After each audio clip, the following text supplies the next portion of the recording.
আজকের লেকচারে আমরা স্টোরেজ ক্লাসের ব্যাপারে কিন্তু পুরো ডিসকাস করব, যেটা কিনা সি প্রোগ্রামিং ল্যাঙ্গুয়েজ একটা পার্ট হয় স্টোরেজ ক্লাস। এর আগে আমরা অনেক রকম ভিডিওস আমাদের চলে এসছে আমাদের সি প্রোগ্রামিং ল্যাঙ্গুয়েজের প্লেলিস্টে। যারা এখনো বেসিক আন্ডারস্ট্যান্ডিং গুলো নেই, আমি এই ভিডিওর আই বাটনে তোমাদের লিঙ্ক প্রোভাইড করে দেবো প্লেলিস্টের, তোমরা সিকুয়েন্সিয়ালি কনসেপ্টটাকে দেখতে পারো। তাহলে চলে আসি কি বলছে স্টোরেজ ক্লাসের ব্যাপারে। স্টোরেজ ক্লাস মেনলি কি ডিফাইন করে? Scope, visibility, life time, default initial value of a variable. মানে স্টোরেজ ক্লাস অ্যাকচুয়ালি চার ধরনের হয় সিতে, সেটা আমরা এক এক করে দেখবো, চারটে আমাদের ডিটেলস পড়বো। তো সেই সূত্রে গেলে স্টোরেজ ক্লাস মেনলি কি বোঝায়? একটা ভেরিয়েবলের স্কোপ কতদূর রয়েছে, তার লাইফ টাইম, তারা কতক্ষণ বেঁচে থাকে, এবং তার মধ্যে কি ডিফল্ট ভ্যালু থাকে, ইনিশিয়াল কি ডিফল্ট ভ্যালু থাকে, এই জিনিসগুলো নিয়ে কিন্তু মেনলি স্টোরেজ ক্লাস চারটে ক্যাটাগরিতে মেজরলি ভাগ করা হয়েছে। তো প্রথম যেটা দেখবো তাকে বলা হয় অটো স্টোরেজ ক্লাস। অটো কি বলছে? Default for the local variable. ধরে নাও তোমরা কোনো ফাংশনের মধ্যে বা মেন ফাংশন হোক বা নর্মাল কোনো ফাংশন বানাচ্ছ, তার মধ্যে যে ভেরিয়েবলগুলো ডিফাইন করছো সেগুলো বাই ডিফল্ট কিন্তু অটো স্টোর ক্লাসের আন্ডারে চলে যায়। তোমরা চাইলেই অটো কিওয়ার্ডটা দেখতে পাচ্ছ লেখা আছে, তোমরা চাইলেও লিখতে পারো আর না চাইলেও লিখতে পারো, ওটা কিন্তু বাই ডিফল্ট কিন্তু অটো ক্যাটাগরিতে চলে যাচ্ছে। এদের স্কোপ কি আছে? স্কোপ মানে কারা ওকে চিনতে পারবে, মানে কোন এরিয়ার মধ্যে এই যে ভেরিয়েবল গুলোকে চেনা যাবে উইদিন দ্য ব্লক, মানে এই ফাংশনের মধ্যে একে যদি তৈরি করো এই ফাংশনের মধ্যেই একে চিনবে, এর বাইরে কিন্তু চিনবে না। লাইফ টাইম মানে কতক্ষণ ওরা বেঁচে থাকতে পারে, তাদের এক্সিস্টেন্স কতটা আছে।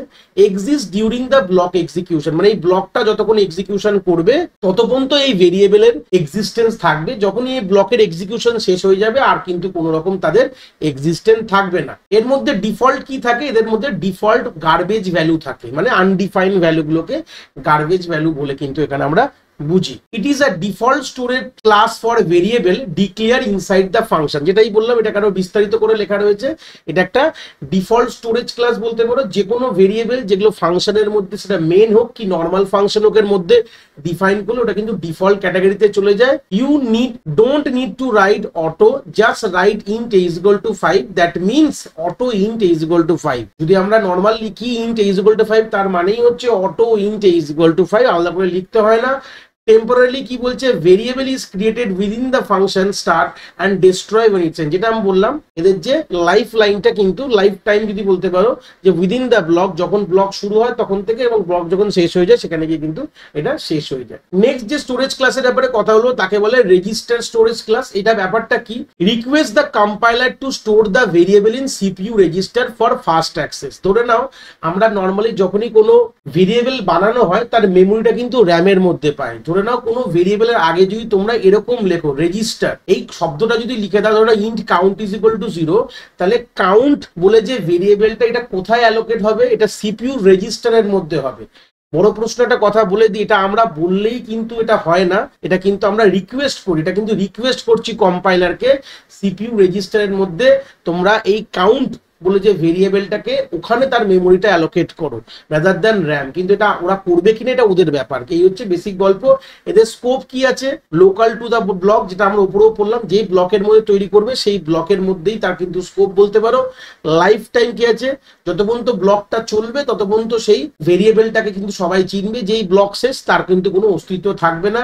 ডিফল্টের মধ্যে কি থাকে? গার্বেজ ভ্যালু বা এটাকে আনডিফাইন্ড, মানে অটো আর মোটামুটি তোমার রেজিস্টারের গল্পটা কিছুটা একই বলতে পারো, জাস্ট অটো কিন্তু র্যামের মধ্যে হয়, র্যামের মধ্যে অ্যালোকেট করা হয়। আর রেজিস্টার যেটা আছে স্টোরেজ ক্লাস, যেটাকে বলা হচ্ছে যে কোনো ভেরিয়েবলকে যদি রেজিস্টার্ড আন্ডারটেকিং করে দেওয়া হয়, তার মানে সেটা বোঝানো হচ্ছে, বলা হচ্ছে সিপিইউ কে, যাতে তুমি র্যামের মধ্যে না করে তুমি ক্যাশ এর মধ্যে সিপিইউ রেজিস্টারের মধ্যে করো। Suggest that the variable should keep in CPU register ফাস্টার than RAM. CPU register কিন্তু অনেকটাই ফাস্ট কাজ করে র্যামের থেকে, তাই জন্য এটাকে আমাদের র্যামের মধ্যে না রেখে সিপিইউ রেজিস্টারে রাখার একটা অনুরোধ করা হচ্ছে। করবে কিনা সেটা বড় কথা না, করা হচ্ছে।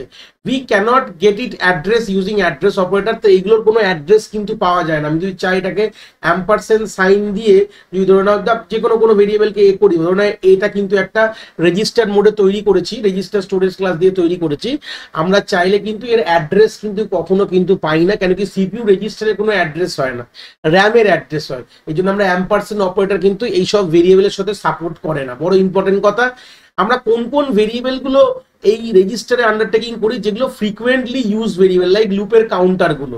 এই যেটা এক্সাম্পল ধরো তলায় রেখেছি আমি, যে দেখতে পাচ্ছ রেজিস্টার ইন্ট আই, দেখো ইন্ট হচ্ছে একটা, আই হচ্ছে একটা লুপ ভেরিয়েবল। তো এইসব জায়গায় এইসব ধরনের ভেরিয়েবল গুলোকে কিন্তু আমরা রেজিস্টার দিয়ে তৈরি করা উচিত, যাতে যেগুলো সিপিইউ বারবার অ্যাক্সেস করছে সেগুলোতে সিপিইউর মধ্যেই থাকে। নোটে কি বলছে, অ্যাড্রেস যে ampersand can not use on register, যেটা আমরা এক্ষুনি বললাম যে অ্যাম্পারসেন্ট কিন্তু আমরা ইউজ করতে পারবো না, এদের অ্যাড্রেস কিন্তু সেরকম হয় না। নেক্সট যেটা আমাদের রয়েছে স্টোরেজ ক্লাস, তাকে বলা হয় স্ট্যাটিক স্টোরেজ ক্লাস। কি বলে স্ট্যাটিক, কি বলছে, written the variable value between the function call. Ultimately কিন্তু আমি বলে দিই, যদি কোনো একটি ভেরিয়েবলকে স্ট্যাটিক বানানো হয়, এর যে লাইফ টাইম, যে লাইফ টাইমের কথা বলে দেখো লেখা আছে এন্টায়ার প্রোগ্রাম, আর যত পর্যন্ত প্রোগ্রাম না শেষ হবে তত পর্যন্ত কিন্তু এদের যে ভ্যালুটা, এদের এক্সিস্টেন্স কিন্তু যাবে না।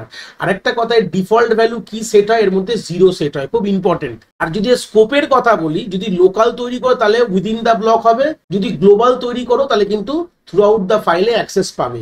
এই হচ্ছে এদের basic idea. Use to keep a variable alive between the function call, যেটা বললাম যে ফাংশন কল যখন হয় তখন যে কোনো ফাংশন কলের পর যদি কোনো রকম তাদের ভ্যালু ধরে রাখতে হয় কোনো ভেরিয়েবলে, তখন তাকে আমরা স্ট্যাটিক ইউজ করি। যেরকম একটা এক্সাম্পল তলায় আছে, void fun int count is equal two 0 count plus plus, এবার আমরা কাউন্টটাকে প্রিন্ট করলাম। ধরে নাও যে স্ট্যাটিক তৈরি করেছো, এবার যদি তুমি অন্য কোনো ফাংশন থেকে এটাকে ইউজ করো, এটা কিন্তু তুমি পাবে, কোনো অসুবিধার বিষয় নেই। Even if declare inside the function it does not reset every time, এটাই গল্প বলছে, যেটা যদি ফাংশনের মধ্যেও করলে কিন্তু ভ্যালু রিসেট হয় না। আর যদি গ্লোবাল ভেরিয়েবল বানিয়ে দাও, it reset visibility to the current file only, তাহলে ভিজিবিলিটিটা আমাদের কারেন্ট ফাইলের মধ্যে কিন্তু এটা চলবে। তাহলে আলটিমেটলি এখান থেকে একটা কি আইডিয়া পেলাম, যে আমি যদি কোনো ভেরিয়েবলকে স্ট্যাটিক করে দিই, তার মানে কি হবে, তার যে লাইফ টাইমটা, মানে তার এনরিচমেন্টটা বলতে পারো, সেটা থ্রু আউট দ্য প্রোগ্রামে থাকবে।